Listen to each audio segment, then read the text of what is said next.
প্রীতম হাসান প্রথমবারের মতো গান করলেন ঢাকাই সুপারস্টার সাকিব খানের সিনেমার জন্য।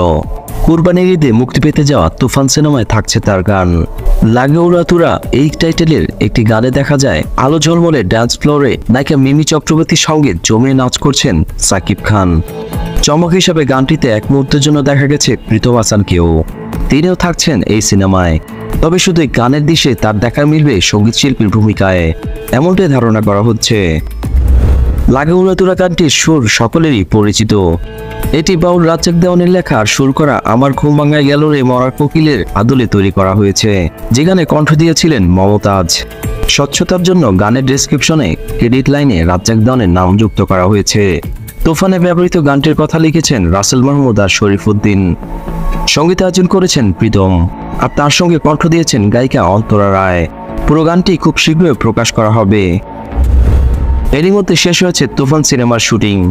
এবার ঈদে মুক্তি দেওয়ার লক্ষ্যে কাজ করছেন সবাই।